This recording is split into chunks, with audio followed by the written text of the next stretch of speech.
ইমানদারকে, কোন মানুষকে আল্লাহ তাআলা কোন হিসাব করে বিনিময় দিবেন না, বিনা হিসাবে দিবেন, হিসাব নিকাশ নাই, বিনা হিসাবে ঢেলে দিবেন আল্লাহ তাআলা কাকে জানেন? একমাত্র ব্যক্তি সবর করে। কোন ব্যক্তি? যে অসুখে সবর করে, বিপদ আপদে সবর করেছে, মানুষের কটুকতায় সবর করেছে, অসুখ বিসুখে সবর করেছে, মুসিবতে সবর করেছে, ধৈর্যের পাহাড় হয়েছে, ধৈর্য ধারণ করেছে, সবর করে ঢোক গিলেছে, সবর করে নিজেকে নিয়ন্ত্রণ করেছে, কোনো কষ্টে হাহুতাশ করে নাই, নাশকরি করে নাই, আল্লাহর কুফরি করে নাই, গালিগালাজ করে নাই, মুখ খারাপ করে নাই, ভাঙচুর করে নাই, নিজেকে নিয়ন্ত্রণ করতে পারছে, ধৈর্য ধারণ করতে পারছে, ধৈর্যের ঢোক গিলতে পারছে যে ব্যক্তি, এই ব্যক্তি সম্পর্কে আল্লাহ বলেছেন ইন্নামা ইউওয়াফাস সাবিরুনা আজরাহুম বিগাইরি হিসাব। সবরকারীদের বিনিময় আল্লাহ রাব্বুল আলামিন কিয়ামতের ময়দানে কোনো হিসাব নিকাশ করা ছাড়া, তুমি নামাজ কয়বার পড়ছো, রোজার কতগুলো সওয়াব পাবা, সুবহানাল্লাহ কতবার পড়ছো, আলহামদুলিল্লাহ কতবার পড়ছো, কয়বার কোরআন খতম দিছো, কয়বার কি ভালো কাজ করছো, এই সমস্ত হিসাব নিকাশ নেই বান্দা। তুমি সারা জীবন সবর করেছো, সব ক্ষেত্রে সবর করেছো, আজকে তোমার দেওয়ার ক্ষেত্রে কোনো হিসাব নিকাশ নেই, বিনা হিসাবে আল্লাহ তাআলা ঢেলে দিবেন। সবর করবো তো ইনশাআল্লাহ। বাংলা একটা প্রবাদ আছে, সবরে মেওয়া ফলে, সবরে মেওয়া ফলে। মেওয়া মানে বুঝেন? মেওয়া মানে ফল। সবর যখন মানুষ করে একটা সময় আল্লাহ তাআলা ফল দেন। ভাইরা আমার, পৃথিবীতে একটি মানুষ, ভালো করে শুনে রাখেন, পৃথিবীতে একটি মানুষ দেখাতে পারবেন না যে সবর করে সে ক্ষতিগ্রস্ত হয়েছে। আপনি বলবেন দুনিয়াতে সে বহুত সবর করছে, যতই সবর করছে মানুষ তারপর আরো চাপায়া পড়ছে। আমি বলবো যদি সে আল্লাহর জন্য সবর করে থাকে তো হাতির মতো মরলেও না, বাঁচলেও না, তার এই সবরের বিনিময়ে আল্লাহ তাআলা দিবেন না? দিবেন না? দিবেন। আর বেশিরভাগ ব্যক্তি সবরের ফলাফল দুনিয়াতে দেখে যায়। ভাইরা আমার, আর যে সবর করে না, আপনার ধরেন একটা অসুখ বিসুখ হয়েছে, আপনি এখন গালিগালাজ করলেন, হ্যাঁ, আপনার একটা বিপদ হয়েছে, আপনি আল্লাহকে, ফেরেশতাদেরকে, আশপাশের মানুষদেরকে গালিগালাজ করলেন, মুখ খারাপ করলেন, ভাঙচুর করলেন, তাতে কি আপনার বিপদটা দূর হয়ে যাবে? আমার কথা কি বুঝতেছেন? কোন একটা পেরেশানি আসলো, ভাঙচুর করলেন, অস্থির হয়ে গেলেন, জামা কাপড় ছিঁড়লেন। অনেকে আছে নিজের আত্মীয়-স্বজন মারা গেলে ধৈর্য ধারণ করতে পারেন। আমি নিজে কানে শুনেছি এরকম অনেকে নিজের নাতি মারা গেছে, ছেলেটা মারা গেছে, তো বলে আজরাইল কি চোখ খাইছে আর মানুষ দেখলো না, আমার নাতিটা দেখলো, একটা মাত্র দিছে আল্লাহ তাআলা, বংশের মধ্যে ওইটাই আল্লাহ তাআলা নিয়ে গেল। এরকম অনেকে বলে, কি বলে না? কুফরি, ঈমান চলে যাওয়ার মতো। আল্লাহ রাব্বুল আলামিন দিয়াও পরীক্ষা করেন, নিয়াও পরীক্ষা করেন, দেওয়ার পরও মনটাকে ছোট করে আল্লাহর দিকে শুকরিয়া আদায় করে নিজে অবনত থাকা, এটা হলো পরীক্ষায় জেতার পথ। আর আল্লাহ যখন নিয়ে যান তখন সবর করে ঢোক গিলতে পারে, এটা হলো সবর। আল্লাহ আমাদের সবাইকে তৌফিক দান। আমরা সবর সবাই করি, কখন করি?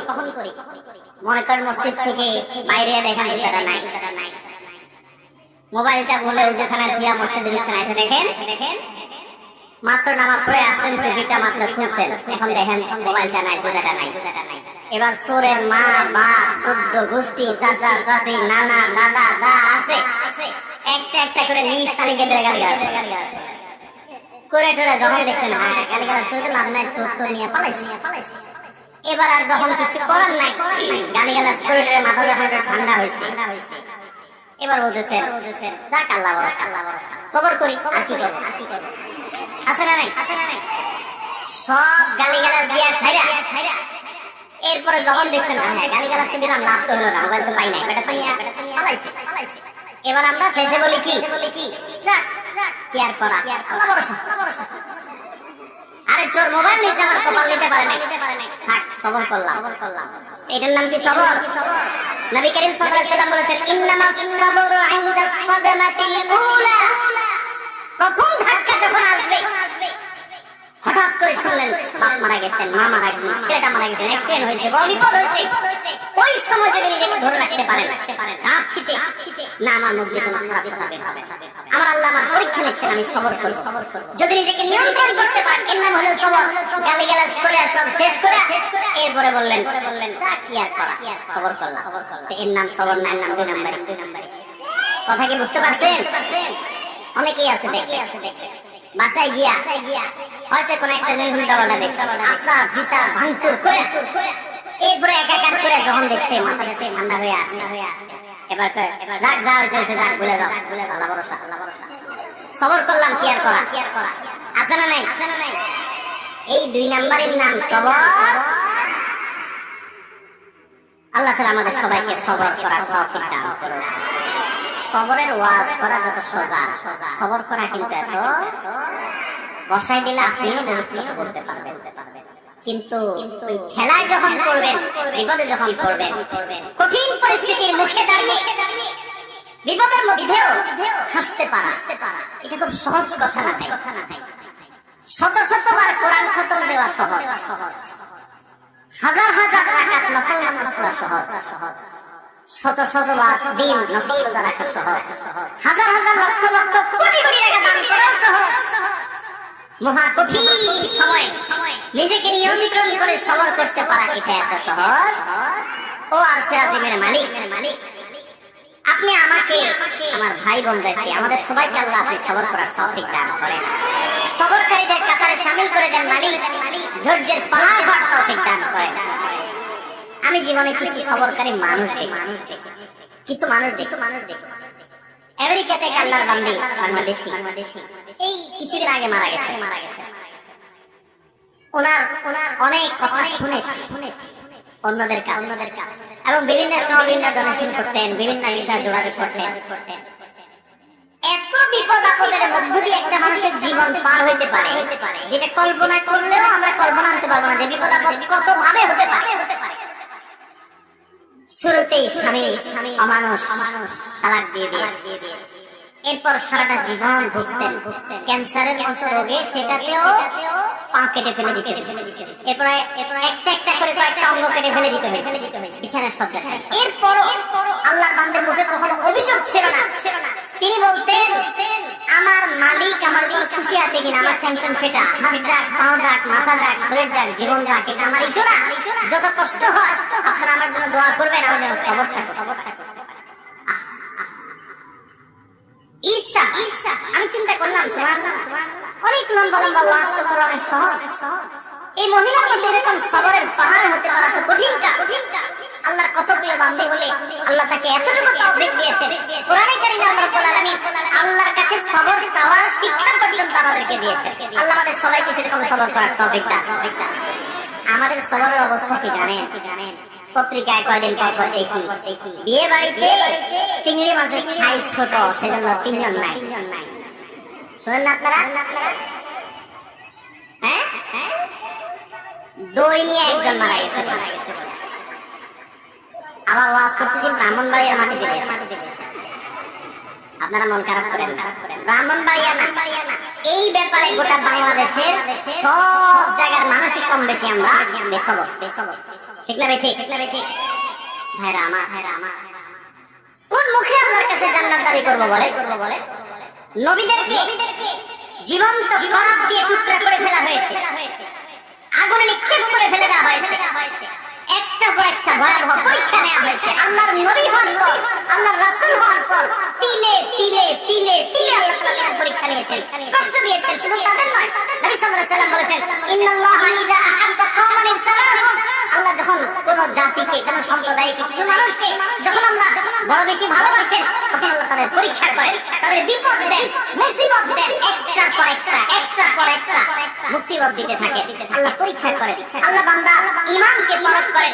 আমি কিছু মানুষকে দেখেছি, তারা বলেছে, ভাই নামাজ কালাম একসময় পড়তাম না, ওই দিনকাল তখন এত খারাপ ছিল না, এখন নামাজ কালাম পড়া ধরছি, হালাল হারাম বাদ বিচার করা ধরছি, সুদ ছেড়ে দিয়েছি, ঘুষ ছেড়ে দিয়েছি, 2 নম্বর পথ ছেড়ে দিয়েছি, এখন দেখি ব্যবসা বাণিজ্য সব দিন দিন নাই হয়ে যেতেছে, সব পায়ের নিচ থেকে মাটি সরে যাচ্ছে।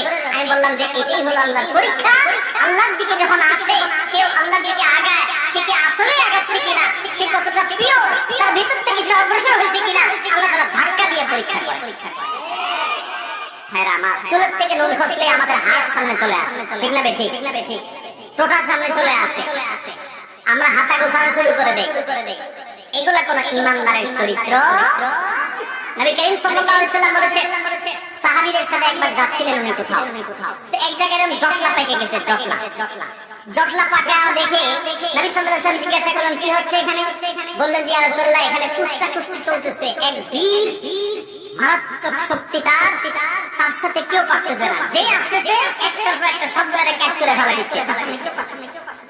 তখন নবী করিম সাল্লাল্লাহু আলাইহি ওয়াসাল্লাম বলেছেন তোমাদেরকে কি আমি বলে দিব এই লোকটার চাইতে বড় বীর কে? এই তো বাহাদুর খুব, এর চাইতে বড় বীর, এর চাইতে বড় শক্তিশালী মানুষটাকে জানো? সাহাবীরা বলেন ইয়া রাসূলুল্লাহ অবশ্যই বলেন, এর চাইতে বড় শক্তিশালী মানুষকে আমরা জীবনে দেখি নাই, কে সে? নবী সাল্লাল্লাহু আলাইহি ওয়াসাল্লাম বলেছেন আসো তার সাথে পরিচয় করাই। এই লোকটা যে অনেক বেশি শক্তিশালী, সে অনেক বড় কুস্তিগীর, সে সব মানুষকে উপকার করে দিচ্ছে।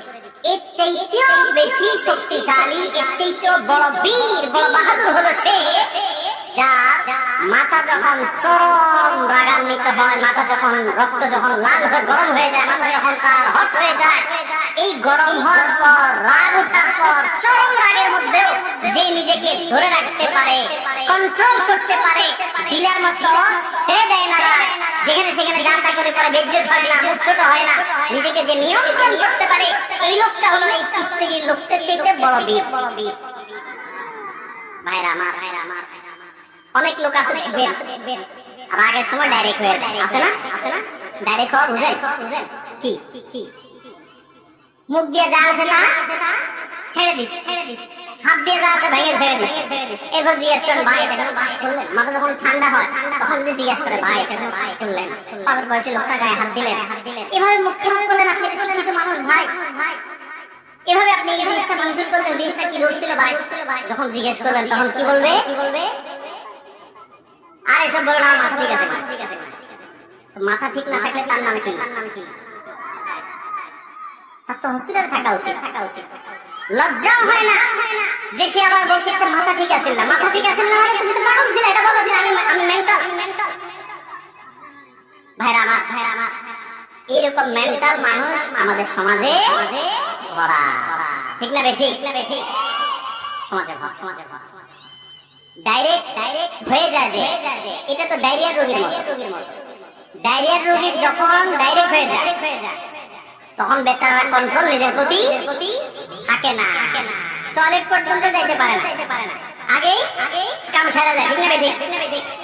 তো যে ব্যক্তির রাগ আসার পর এটা ধরে রাখতে পারে না, কন্ট্রোল করতে পারে না, ছেড়ে দেয়, যেখানে সেখানে যা তা গড়ায় ফেলা, এই ব্যক্তি হলো এই ডায়রিয়ার রোগীর মতো ডাইরেক্ট হয়ে গেছে, লুজ হয়ে গেছে। এই সমাজের টাইট মানুষ বেশি না লুজ মানুষ বেশি?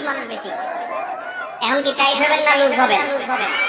নিজের সঙ্গে সংগ্রাম করবেন যে না যত কঠিন পরিস্থিতি আসুক আমার মুখ খারাপ হবে না, মুখ দিয়ে গালি বের হবে না, হাত ছুটবে না, আমি অন্যায় করবো না, আমি নিজেকে কন্ট্রোল করবো। আল্লাহ আমাদের সবাইকে সেই তৌফিক দান। ভাইরা আমার, এরকম ঘটনা যদি মানুষগুলো সুস্থ না অসুস্থ, এই অসুস্থ মানুষগুলো আবার নিজের রাগ নিয়ে অনেক সময় লড়াই করে দেয়। বলবে কি জানেন? আরে ভাই জানেন না, উল্টা পাল্টা দেখতে আমার মাথায় ঠিক থাকে, এরকম বলে না? বলার সময় ভাবসাব এমন জুনি বিরাট বেটাগিরি জাহির করে ফেলছে, তাই না? জুনি অন্যায় দিকে আমার মাথা ঠিক থাকে না। এই একই লোক সারাদিন আসাম করতেছে ঠান্ডা মাথা, নিজের অন্যায়ের বেলা আমার মাথায় কোনো অসুবিধা, আরেকজনটা দেখলে শুধু মাথা কি হয়ে যায়? গরম হয়ে যায়। খবর নিয়ে দেখলে, টেস্ট করলে দেখা যাবে আমাদের বেশিরভাগই এই অবস্থা। আল্লাহ আপনি আমাদের সবাইকে সুস্থ হওয়ার তৌফিক দান করুন, আমাদের সবাইকে মুসলমান হওয়ার তৌফিক দান করুন।